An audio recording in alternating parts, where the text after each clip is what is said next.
Bismillah, walhamdulillah, wassalatu wassalamu ala rasulillah, amma ba'd. Assalamu alaikum wa rahmatullahi wa barakatuh. And welcome to another episode of Send in the Community with me, Hafiz Muhammad Umar.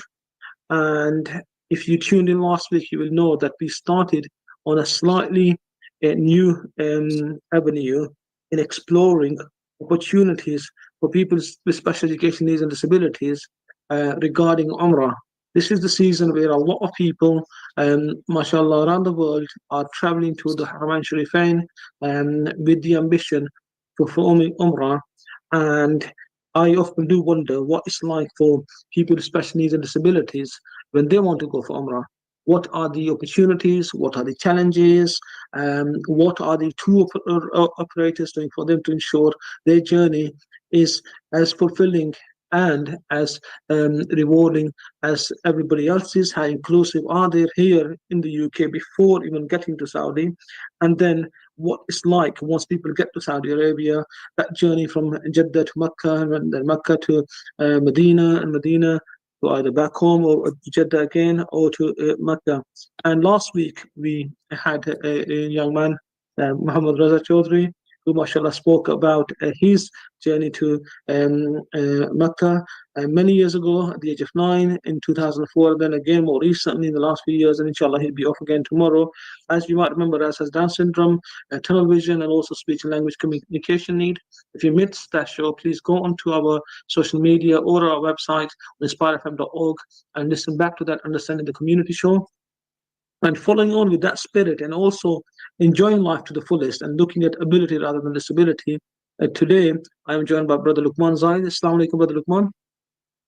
Walaikum salam wa rahmatullahi ta'ala. Jazakumullah Said for joining us. Brother Lukeman, mashallah, is an amazing man with huge talents, and inshallah, bismillah, we will be asking Brother Lukeman to share his story with us very, very shortly. I just have a few announcements to make before we go ahead with today's show. As I mentioned last week, there is a disability network meeting taking place on Wednesday, the 8th of January 2025 in Luton. It is run and managed by Luton Borough Council, but the disability group is actually an independent group. And if you would like to join that at 10:30 in the morning, it is on MS Teams. Please send an email to andrew.morell, that's MURRELL, at luton.gov.uk. And they will be covering a whole host of things had for 2025, and with the primary aim of planning for the Disability Awareness Month in July. So that's something to look forward to. And then the Community Voluntary Service are running 3 drop-in sessions in March on 3 consecutive Tuesdays in March. And again, there will be more details shared with you nearer the time, inshallah, bismillah. And there are a whole host of other groups running in Luton. And if you want to find a vendor, and please go to luton.gov.uk and then search for local offer, and then you will find all the details there. Now, this is a pre-recorded show, so please don't ring in today.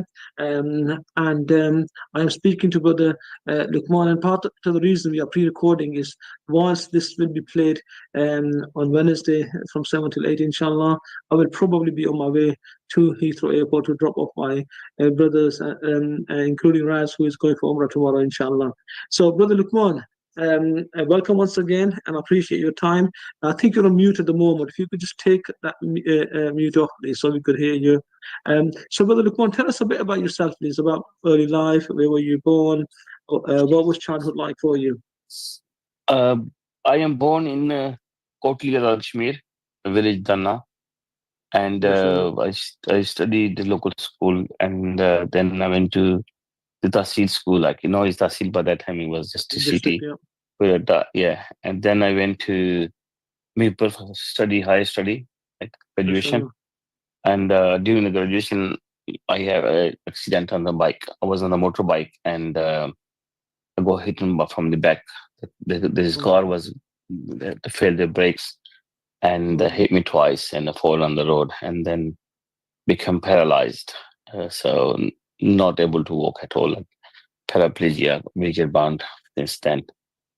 Initially, this was on the way to university. Yes, I was in graduation. Yes.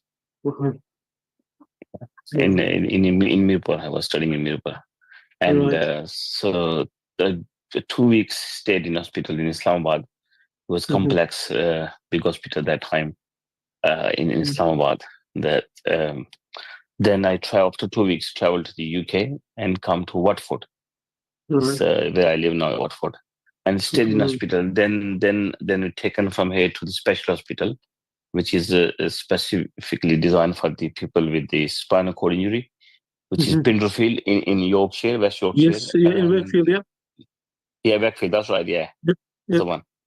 And stayed there for 12 weeks, 12, 13 weeks in the bed, Mm-hmm. like later on the bed, and then started rehabilitation there. And is 98. I come back to Watford again after the hospital. Subhanallah. Yes, So, yes. what year did you have your accident in? I had accident in September 97, September and 97. that's right, yeah. And then Right. then stayed in hospital. Then 98, come back to Watford, and then I start after the rehabilitation because I was Uh-huh. wheelchair bound now, so I have to look Uh-huh. for the jobs and more education here. Uh-huh. And for the English language, I went to the college, West Horse College, and start from there again, and then done the degree again in Hertfordshire University, Uh-huh. and I completed the degree in 2002. MashaAllah. So Mubarak. yeah, I was working for the Watford Council at that time as well, Wow. and then I got my own, different business and stuff like that. MashaAllah. May Allah bless you, reward you. So, Right. Brother Luqman, thank you so much for sharing a very powerful journey. I mean, I can't imagine what it must have been like to go through that ordeal. Let's talk a bit about your life pre-accident. So you said, mashallah, you were doing very well. You went to school, college, and then university. You were from Kotli in Azad Kashmir, but studying at Mirpur. And what were your Yeah. ambitions at the time? What did you want to achieve in life? What were you thinking of doing beyond Basically, graduation? before accident, obviously, I never thought life will life can change that much. To be honest, Mm. so Uh, and was my ambition was like I become like in like uh, to change into the area, change, make a big change into our district and in our country. To be honest, mm, when you're childhood and then you have big ambitions, you want mhm, to make a big change into the country. And that time it was either I become in the department of the police and mhm, get the top ranking and then get a change from there, or become a politician and get a change from there. That's why I mhm, was, after my degree, will decide what line I can then choose. So mhm, obviously, at the moment, at that time, it was still there was like the way they choose the uh, people in the departments. It was a bit fishy, you see. And then I mhm, wanted to decide after my degree which line I can choose. mhm. And what were you studying at university? I was doing maths and stat. I Okay, was in fourth year mashallah. graduation. Yeah, but I Um, done FSC in pre-medical. right, Then right, I mashallah. changed into the yeah. Um, and what sort of things inspired you to try and work towards this high rank to bring about a change? What do you see around you which you thought, you know what, this isn't right. I want to be in a position where I have the decision-making authority and I can bring about a change. Basically, we during the student time we used to go to just after the 10 o'clock, 11 o'clock. When you're studying and then going for the tea or something, and then see the people and see the departments of the police and stuff. They're doing the Mhm, corruption and things they're doing on the streets. So we want to change it. As a student, we don't want this thing to happen. Even mhm, that time when you're in the college and mhm, something happened to the college, and then you say, no, this is not the good way the college is running, so mhm, we need to change it. These things mhm, always make in your mind that we mhm, want to change, we want to bring a change, so we'll be mhm, able to do it. And obviously, it was not that much thought, but at that time, certain time, we think, now we can change it. So let's mhm, now when we grow up, we will change this. We never thought we mhm. can be doing exactly what they're doing. Just say Yep. if once there was a student in the bus, and the bus conductor dropped them from the bus, just saying, "Get off the bus and just go away, go home. We don't take you because you're not paying much money." Like Yeah. when you're a student, and then you get like, it's little amount of money, and they're not taking the students. It's like Mm, you say this is abusing the students. So mm, this small thing is something happened to the guy. mm, I was traveling to the college, and the accident happened, and the rickshaw driver, it was mm, obviously, it was a poor man, and he got injured, and we took mm, him to the hospital. And when we went to the hospital, and then they're not treating very well. mm, So we want to say, well, let's change this. What they're doing. This is such a poor man, and then he had an mm, accident. mm, So they shouldn't get treated like that. These mm, small things, always in my mind. I don't know how they come mm, up, but many times it happen. If you see a guy on the road and mhm, something happened to him, he fall down, or he had a problem with his car or motor or mm, motorcycle or cycle, mhm, whatever, and we want to help them. Is in mhm, mind helping people all the time. mhm. Oh, Yeah. subhanallah. So, you wanted to really be an ambassador for people who were perhaps rather unfortunate, or who were not so fortunate, or less fortunate, and they didn't really have the means to get medical treatment, or just as you talked about students, for example, and you really Yeah. wanted to bring about a positive change for them. Yeah, that's right. And in terms of your own leisurely activities before the accident, what kind of things were you able to do in your spare time? No, normal activity. I was in college. We was playing. I was good in badminton, though. To be honest, Right, me and my mashallah. few friends, we have a team, and we go to Mhm, gymnasium hall in the college. We booked a slot there, mhm, and we used to play badminton there on regular. But I mhm. do just play occasionally football or cricket. If there's somebody playing it. I wasn't really good in cricket and football, but I was good in badminton that time. Table tennis we Surprised, do play sometimes. I'm Pardon? surprised you say you wasn't very good at cricket, being from that part of Yeah, Kashmir and yeah. Pakistan. Huh? Yeah, we do. I used to go there, but the other boys, they're better than me. So if somebody better than you, you accept. Even in our No, not village, really. when I was You playing, outsmart yeah. them, man. Come on. I'm sure you will have put them to shame when they think they were too good.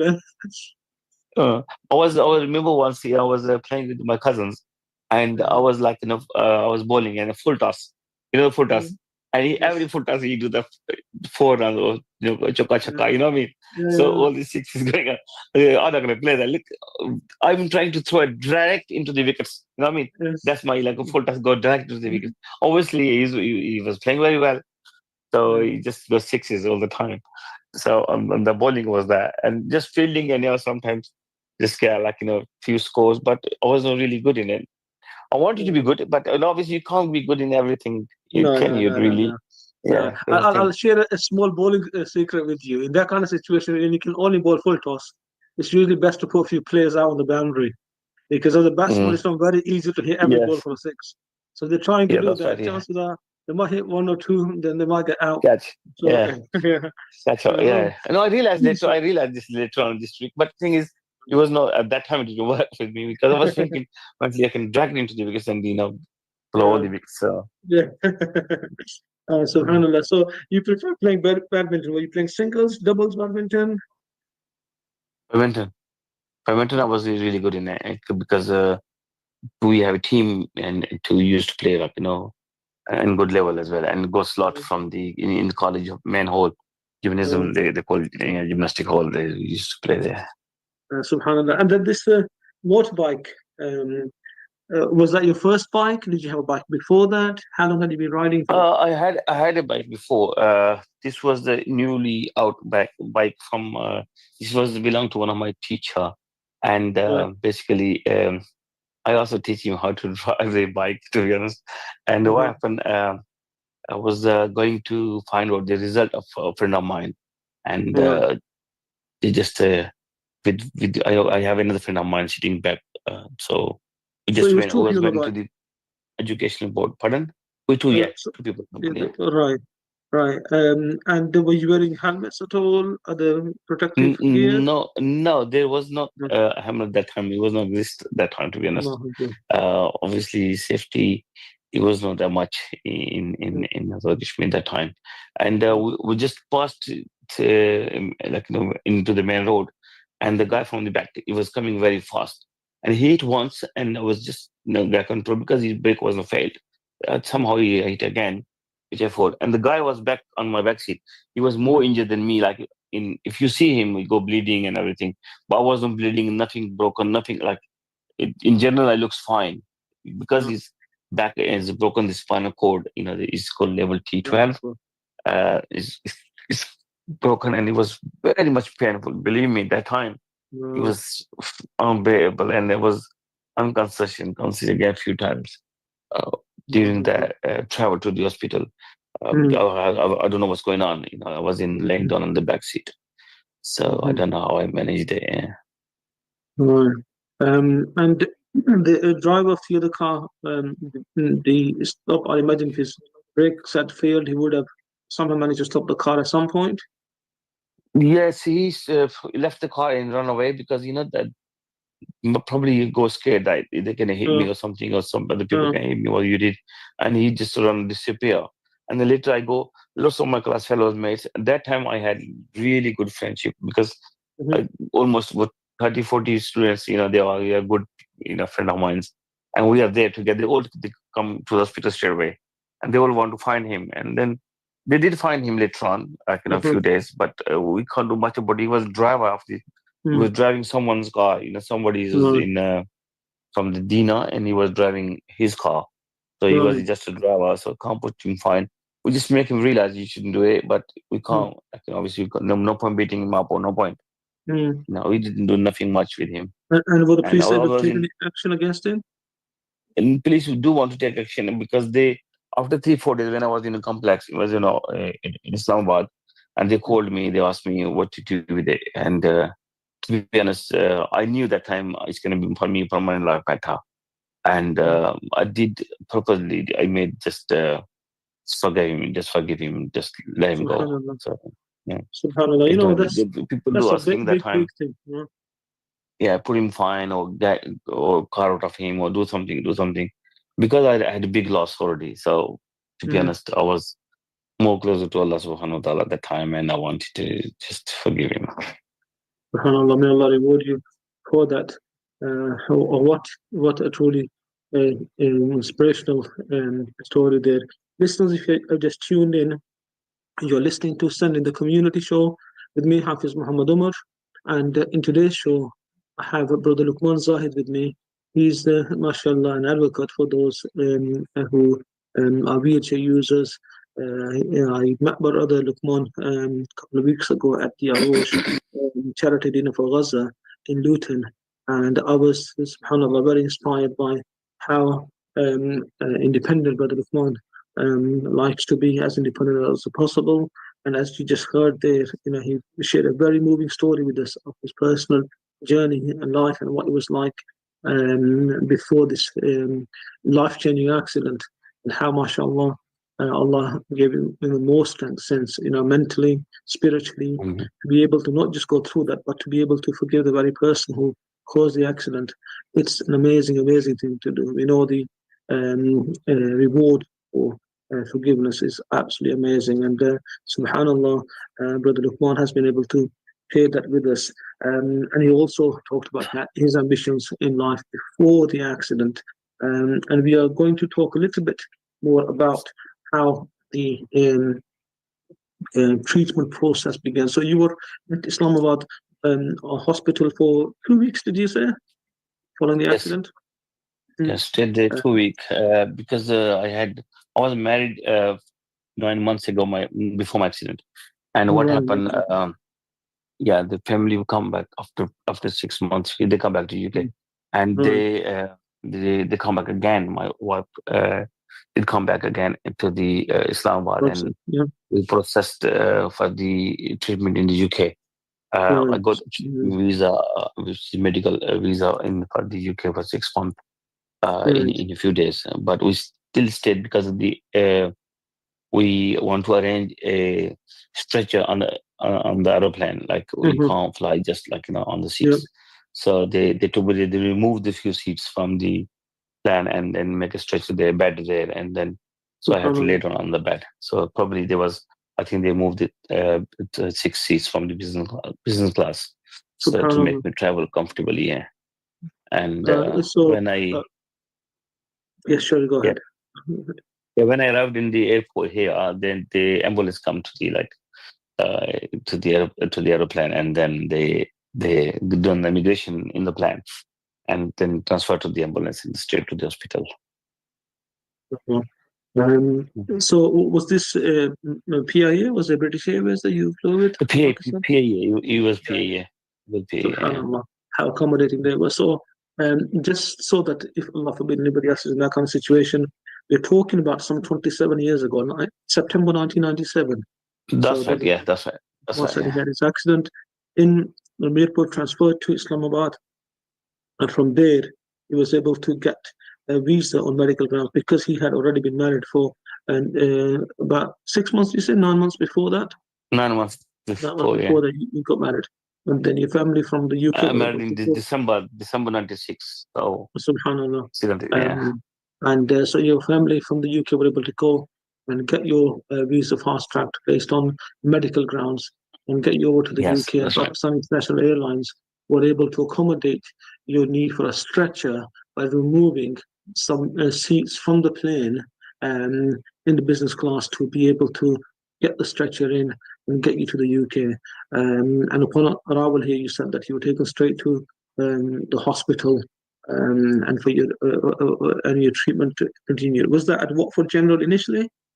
Yeah, that's right. Yeah, what was Okay. initially. And then from there you were taken to Pinderfields in Wakefield, in West Yorkshire, which is an amazing hospital. I lived in Leeds for 10 years, and Pinderfields is Oh, regarded yeah, very highly. It's not far from Leeds at all. In fact, one of my friends is a doctor there at the moment.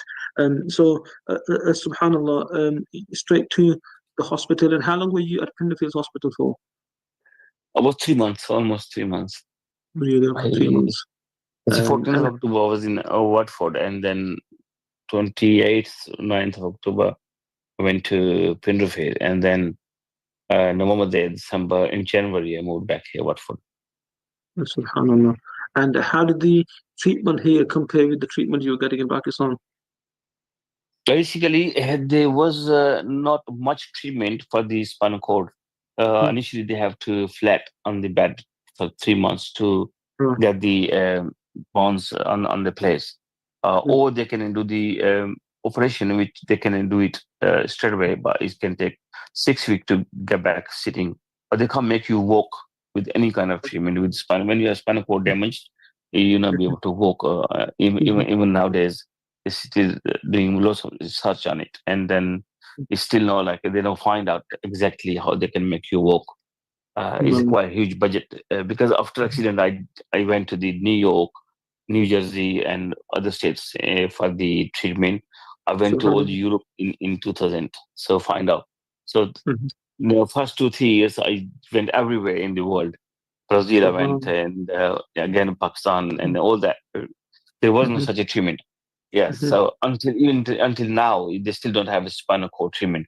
But that mhm, time, they only even nowadays they still make you that flat on the bed for 3 months to make your bones go on the place, and then you start rehabilitation and stuff like that. mhm, So is that's the treatment it was. But because of the I had I was traveling from Pakistan to UK, and I had a blood clot, I think, and they treated that initially. mhm, Soon I arrived to the hospital, they realized got the blood clot, and they given 72 hours.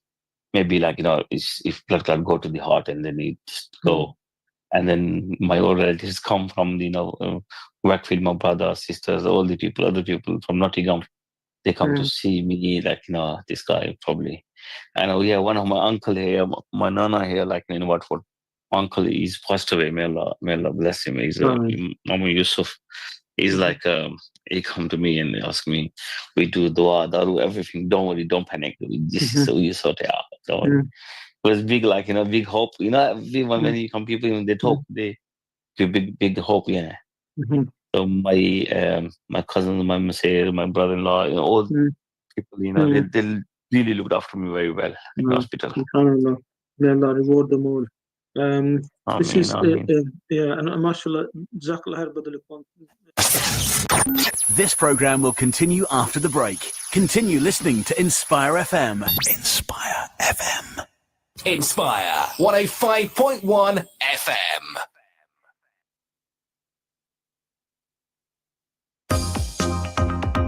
My name is Kasim Majid. You're listening to Inspire FM 105.1. Stay blessed.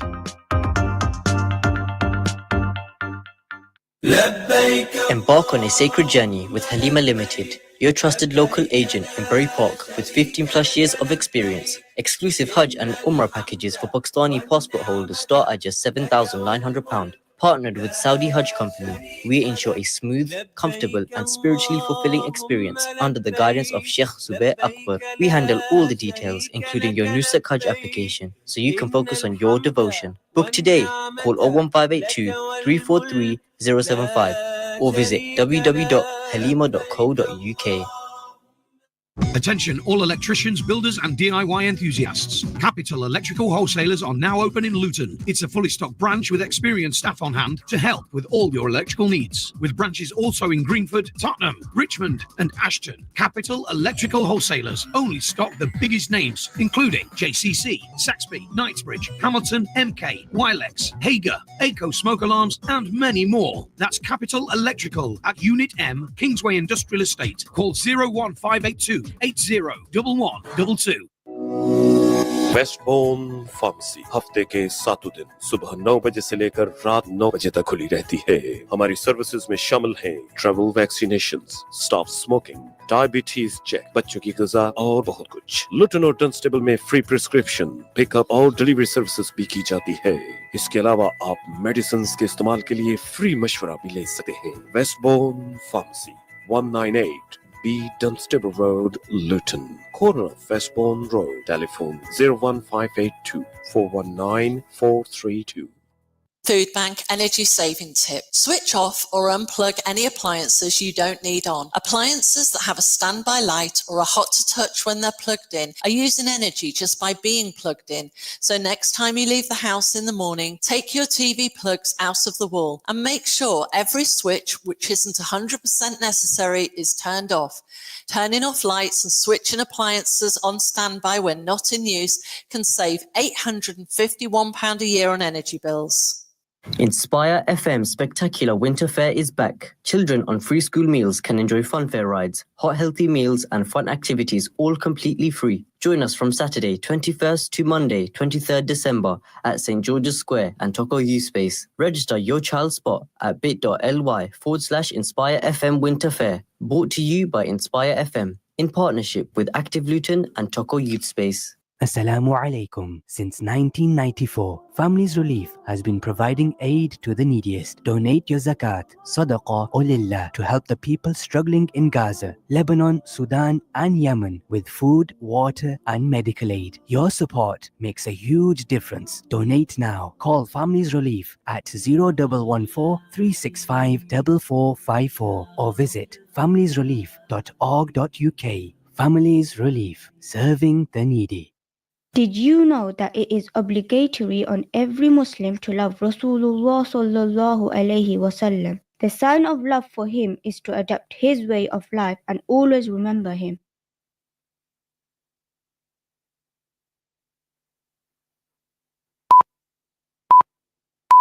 From the studios of Inspire FM, the time is now 7:30.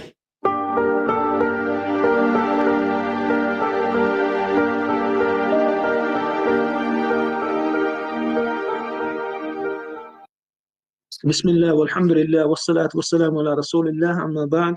Assalamu alaikum wa rahmatullahi wa barakatuh. Welcome back to the second half of Sending the Community show with me, Hafiz Muhammad Umar.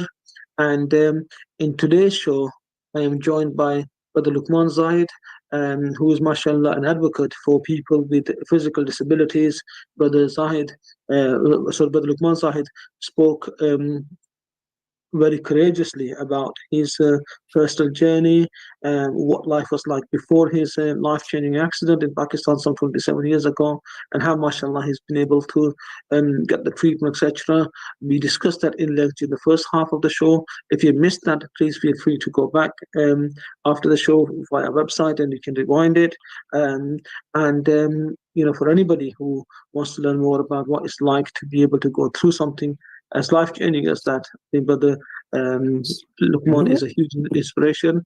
Assalamu alaikum and welcome back to you again, Brother Luqman. Wa alaikum salam wa rahmatullahi ta'ala. Just before we finish the first half, you mashallah, spoken very strongly about the length and the depth you had to go through for your treatment, and then mashallah, once you had that treatment, you were able to move back from Pindifis Hospital to Watford and start living your life as independently as possible back in Watford. And then tell us, how did life turn out for you when you first moved to the UK, then following your treatment? So you're back in Watford, your family, mashallah, everybody's doing dua for you, they're all around you. And once everybody goes back into the busy life, at what stage did you think, you know what, I need to start doing things for myself, whether it's studying, work, whatever? How did that come about then? Initially, when I moved back to Watford, I was living with the family, and mentally I was not really prepared. This is the permanent case, because when I come from Pakistan, and so I was thinking, obviously in England there's probably treatment, and I'll be able to walk again. And I met a friend of mine. He was in a wheelchair. Nayyar Janis, his name was. He's from Allah, Pakistan area, and he met me a few times, and then he told me this is permanent, and I was not going to believe that. But once I spoke to the physio, and she made sure that she make my concept clear, and she told me you can do whatever you want in your life, but you'll not be able to walk. Forget this thing, you'll be able to walk. And I was like, so much depressed at that moment, and that's asking, no, I want to walk. I must spend that much money. I want to spend. I want to do anything. If you make, she said, no, it's no matter of money, no matter of medicine, it's no matter of treatment. This is the the case. If you have millions of pounds, you still not can make you walk. Whatever happen, whatever you can do. Then I realized that I'll not be able to walk, and then I start my life with the new U-turn life, you can say. So I just start, no, this is the life, so I have to accept on the wheelchair. No, I have to start what I need to start. Then I just joined a small company called Zenith Windows. That time it was sales. Sales department. Bo Waters. I'm calling from Bo Waters, and we need to read the script, and then if somebody put a phone down, that's fine. If they answer, then we need to talk next, and then we pass it to the head of the department. And this was the first 3 months job, and then I joined the college, Westwards College, because admission was open in the March that time, and then I started the college. So I stayed there for the language courses, which I did very well. And mashallah, your English is amazing. For somebody who came here, mashallah, as an adult, your English is brilliant, mashallah. And then what they did, I did very well, because we have 17 foreign students from Jordan, from India, from Pakistan, from all over the world. They were like in Europe as well. And then I started degree, obviously, which I went to the Hertfordshire University and completed from there. So come back to, again, other work with the Watford Council. I worked for the council for this almost 6-7 years altogether. Different departments, housing and equal the scene maker team 3, they have a name that time, but they keep changing nowadays. And then community center, I worked for about 2 years in a different community center, and I was the head of the department that time as well at one stage. And then I started my own business. I started a mobile shop in Watford with the traveling as well, tickets for Pakistan and the other countries, and also started the money transfer and all that kind of thing. And a few years. And then also started the partnership with my friend, the takeaway at the one stage. So different kind of business I did after that, yes. Sorry, go ahead. Initial first year, basically, I went for treatment for everywhere to find out, if somebody told me that there's New Jersey near the New York, they're doing this research and they're making people walk. I went there myself, because that time it was no, to be honest, it was Yahoo Messenger that time. It was Google started recently that time. There was no Facebook, there was no YouTube, there was no Twitter, all these kind of social medias, all the only Yahoo Messenger that time it was exist in 99, 2000, yeah. And then I went to the New Jersey myself, and then searched there, but there was not much for the treatment, as I told earlier. And then I went to the Europe for the treatment. But after the treatment, when I just realized 2001 and there outwards, then I didn't ask anyone for the treatment. Just only research on the internet and stuff like that, because then more media, more coming, news on the net, and then YouTube started, then Facebook and other. So everyone knows what's going on in the world. Anywhere in the world, you can do the YouTube nowadays and Google it, like what's going on. And if there is such a treatment, then you can find out. Like last year, somebody told me there's Poland with the Britain. They're doing kind of research, and they've done few cases, but it was not treatment. They're doing it, but they're still in the process. Still experimenting, Yeah, that's right. So again, Jazakallah khair. It's very heartwarming and powerful listening to you there, Brother Luqman. How, mashallah, it is that willpower. You're talking about initially being determined to be able to walk again, and then finally accepting, Ya Allah, I might not be able to walk again, but what can I do? Looking at the ability, and you mentioned a whole host of jobs and roles you held, mashallah.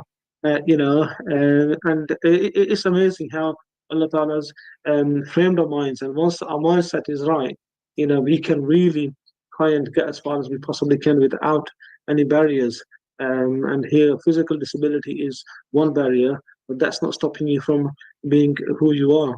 And I'll go back to where I met you a couple of weeks ago at the Aghosh dinner. So, a charity dinner for Gaza in Luton a couple of weeks ago.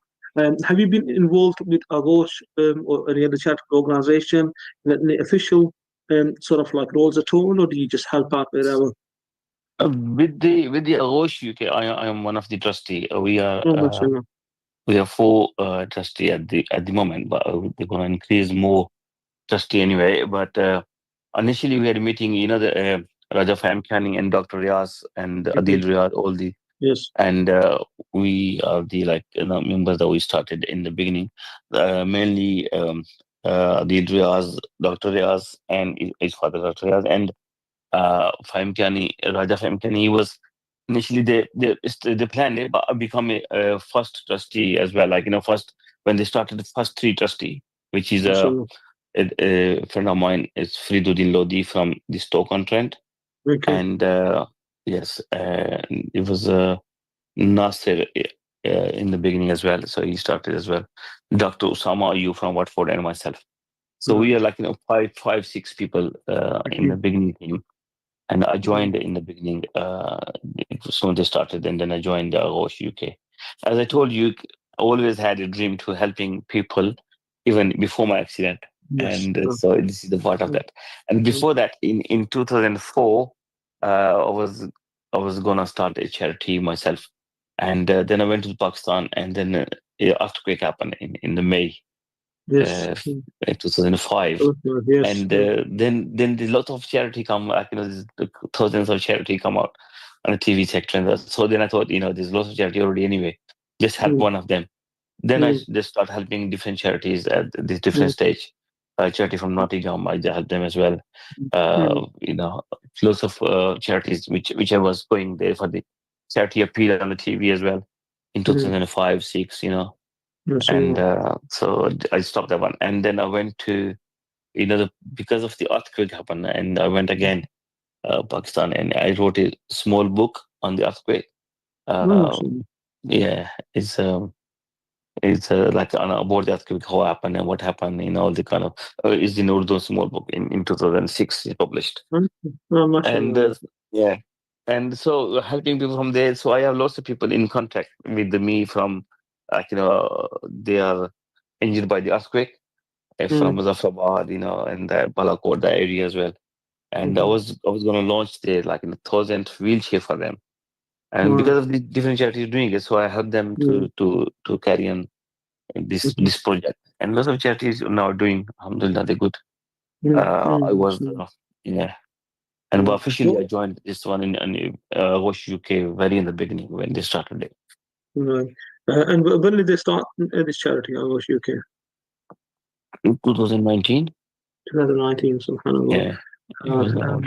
I mean, it's an amazing charity. We're talking about, one person here, Brother Lukeman, going through this tragic accident and, subhanAllah, seeing his life change completely. And yet, Aghosh, that didn't in Luton, I'm sure, and they're doing other charitable dinners, will have also shared similar stories of thousands of innocent men, women, and children who have had their lives completely traumatized and changed, in a split second. And unfortunately, that is still continuing. And we can pray that Allah subhanahu wa ta'ala has mercy upon them all and He guides the oppressors and gives them the strength to bear with this and come through this. And the work they're doing at the moment is just amazing. Our listeners, if you want to be looking at the work, just search for Aghosh UK. It's Agosh UK.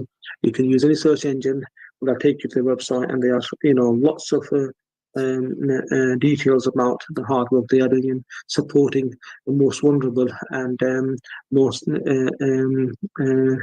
needy around the world, and in particularly in Gaza.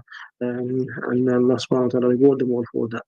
And then, Brother Lukeman, you mentioned, mashallah, the opportunity you were able to experience going for Umrah.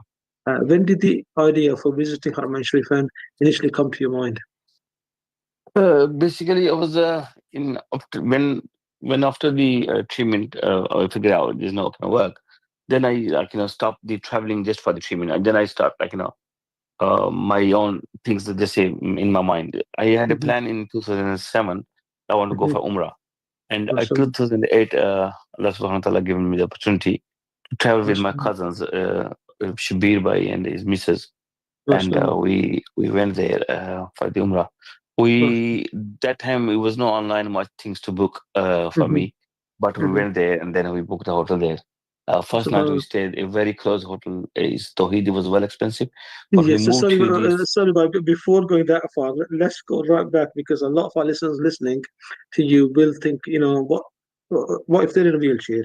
So they're thinking, how is it even possible for me to get there? So you're talking of 2008. Allah's given you this idea. You want to go visit the house of Allah. What was the next physical steps you had to do? Did you go through a tour operator? Did you book tickets on your own? What happened?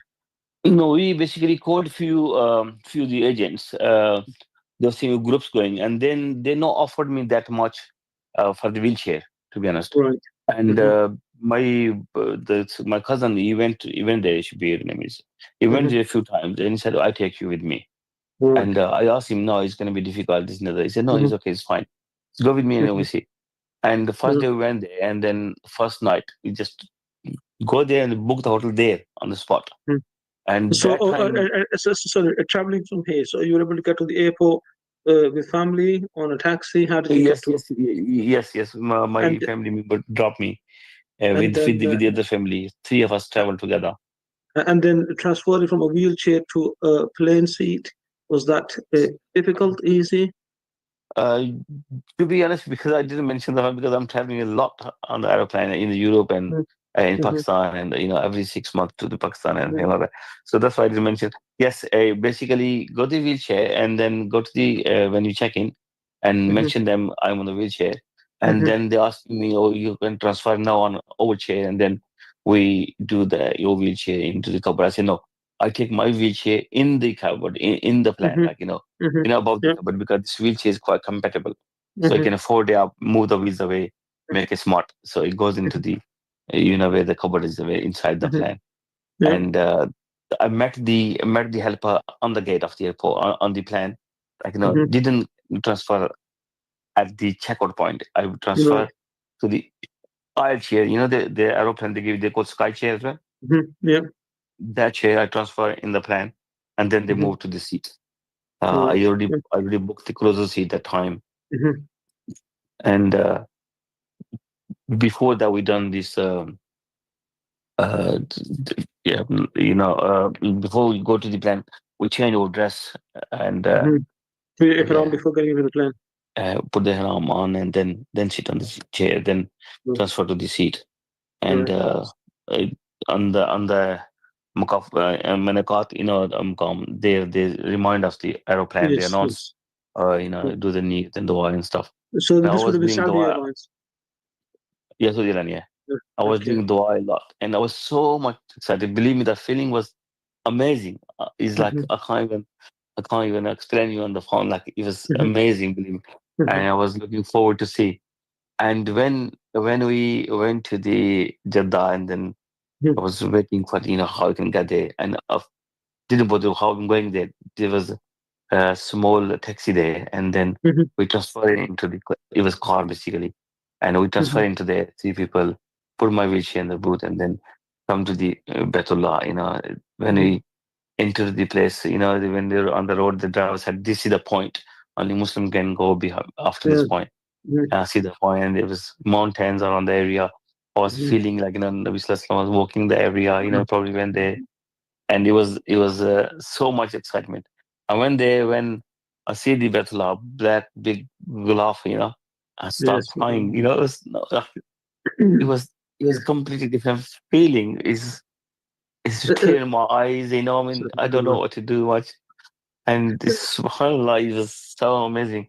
And then I had in my mind, because I wasn't using any urine bag or anything, and I was feeling like I don't know what's going to be happen with my Yes. this, and it was fine up to the after the I got the my head got bald after that time. I done the tawaf and Safa Marwa and all that, and after that, when you cut the air, and up to that time, it was nothing wrong with me at all. There was so much SubhanAllah. excited. Alhamdulillah, Allah Ta'ala gave me this tawfiq. It was amazing. Yes. Then we went And to after that namaz and all the nafal, and then we went to the hotel, yeah. and then that was the hotel was very close, and then we moved from the hotel to a street hotel, which is very small hotel, and it was not accessible as is supposed to be, or as you're expecting hotels in the UK accessible. It was not that much accessible at the time, but we managed because I have two people with me. They are quite used to with me, and I was no, I'm like 95 kg at the moment. By that time, I was about 60 or 58 kg. Yeah. The time I was. Uh, Mm.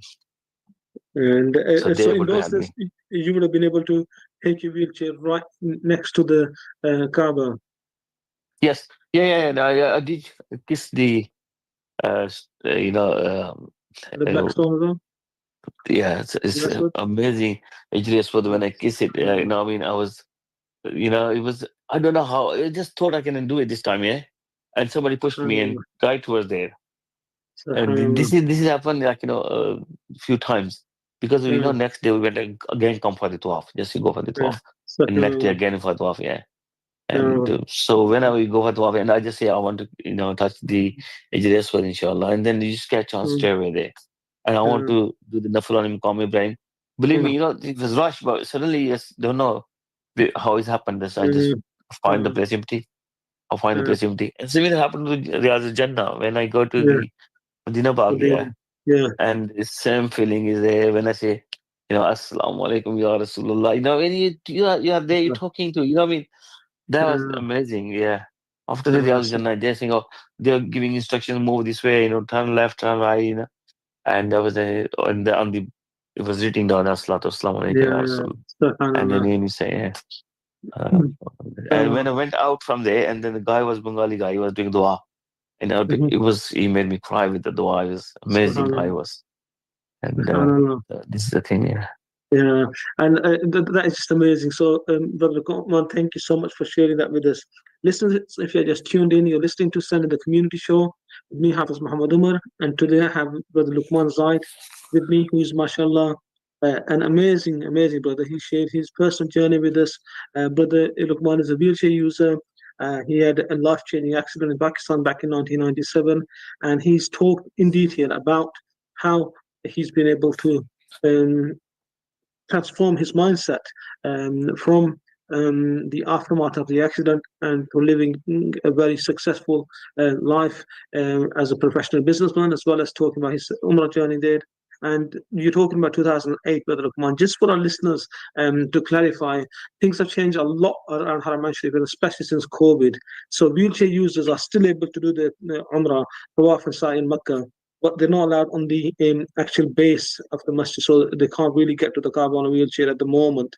And the second change to bear in mind is when you get to Medina, you can't go into Riyadh al-Jannah as you were able to do so before COVID. So now you have to book on an app and they give you half an hour slot, and that's valid for a year. So within a year, you can't go back in there again, which is unfortunate, but All that right. they're the small changes that they have made more recently.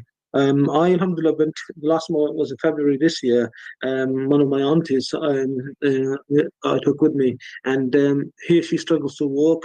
There, Allah gave her the strength to be able to walk around the Kaaba for her tawaf, and then for sa'i, we were able to do on an electric scooter. It was a a two-seater.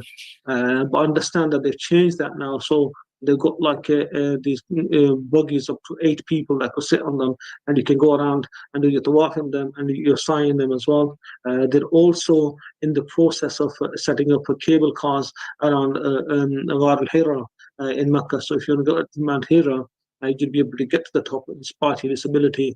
They were already paving a way last year, a road towards the top of Al-Hira, and for buggies to go there as well. So a lot of work is being done on accessibility around Haram Sharifain. And Brother Lukeman was talking about Subhanallah 2008, when you were able to clearly use those ramps to be able to get in and out of both Masjid al-Sharif and Masjid al-Haram in Makkah. And then, Brother Lukeman, if anybody is in your kind of situation at the moment, they're thinking, Subhanallah, Allah, I'm in a wheelchair, like to go for Umrah, what would your advice be to them? Basically, I want them to, because now there's quite a lot of change. Because when I went 2008, the situation was different. When I went 2012, in 4 years, it was a big change. It was I was seeing the buildings that stayed there, they completely demolished, and the new building was there. Area I don't recognize the same area, because the first time I stayed there, well, I think it's 8-9 days in Makkah, and same as Medina, and then it was the big. And then 2012 again, it was big change in Makkah. Medina was not that much change in that 4 years, but obviously they do change all the time. And now I know they change. I will ask every individual to make sure before they go is for your comfort, that because nowadays you can book hotel online and everything, and it's not only book it, because the thing is, that you went with your auntie, the consequences and a general person doesn't know. This is the thing that happen usually with people with the wheelchair. They have different requirement, and people they're providing them, they are like, they're not wheelchair bound. They just doing, they think this is better. I give you an example. Went to the hotel. It was big toilet and big like they have door, and unfortunately door is opening inside. And when they open inside, and the wheelchair not going to go inside. The same door, if you open outside, and there's easily much bigger wheelchair can go around the area. And this happens like and this is the one. Or maybe when you go to the toilet, there's small awkward step, like they make it 2 steps, and they are more dangerous rather than the 1 step. So these things are like is on individual. So they can conduct like nowadays information on the radio and TV everywhere. They can speak to them and tell them we are wheelchair bound, because people don't believe. They think, oh, little bit walk or just stand up. I mean, even this time I was in Pakistan last month. Yeah. No, actually, this month I come back. I come back on 6th, and of December. I met you on the 8th of December tonight.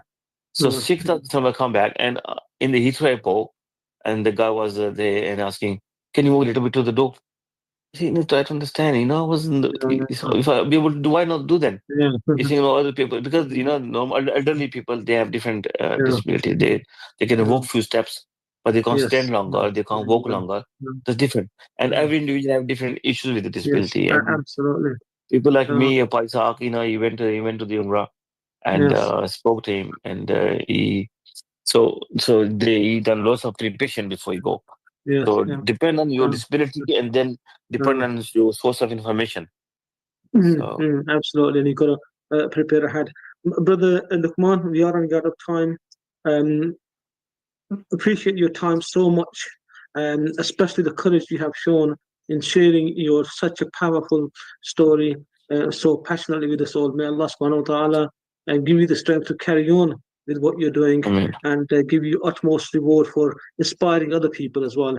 And listeners, it is the end of the show now. Thank you so much for listening, and please tune in next time. Wassalamu alaikum wa rahmatullahi wa barakatuh.